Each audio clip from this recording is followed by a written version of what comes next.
ஒரு அமைதியான இருட்டு இரவில் ஒரு இளைஞன் வீட்டிற்கு நடந்து சென்று கொண்டிருந்தான். அவன் செல்லும் வழியில் சாலை இருட்டும் அமைதியும் நிலவியது.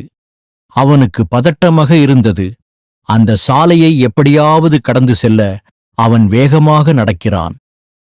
சாலையின் இருபக்கம் அச்சுறுத்தலான சத்தம் வந்தது. திடீரென்று அங்கு கருப்பாக ஒரு சிறிய உருவம் நடந்து இவன் எதிரில் வருகிறது. அந்த இளைஞன் பயந்து அங்கேயே நின்றுவிட்டான்.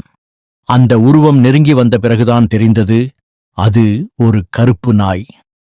அவன் சிறிது மனம் தைரியம் கொண்டான். பின்பு அவன் நடக்கத் தொடங்கினான். அந்த கருப்பு நாய் அவனை சாலையில் நடக்க விடாமல் இங்கு அங்கு தடக்கின்றது. அவன் நாயை துரத்தி விரட்ட முயற்சித்தும் அந்த கருப்பு நாய் அவனை செல்லவிடவில்லை.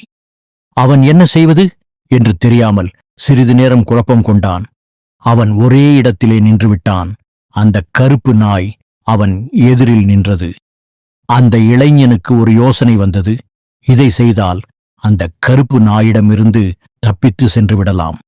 அவன் அந்த கருப்பு நாயின் கண்ணை விடாமல் பார்த்தால் அந்த நாய் தானாகவே விலகி சென்றுவிடும் என்ற யோசனையை முயற்சிக்கிறான். அவன் அந்த கருப்பு நாயின் கண்ணை பார்க்கிறான். அவன் விடாமல் பார்க்கிறான். பல நேரம் கழித்தும் அந்த நாய் விலகவில்லை. ஏன் என்று புரியவில்லை. பிறகு அவன் வேகமாக ஓடி தப்பித்து சென்றான். பல நேரம் அவன் அந்த நாயின் கண்ணை பார்க்கவில்லை. இருட்டில் அவன் கண் தெரியாமல் அந்த கருப்பு நாயின் கண்ணை பார்ப்பதற்கு பதில் மூக்கை பார்த்திருக்கிறான். ஆதலால் அந்த யோசனை வீணானது. இருட்டு இரவில் சாலையில் தனியாக செல்லாமல் இருப்பது நமக்கு நன்மையே.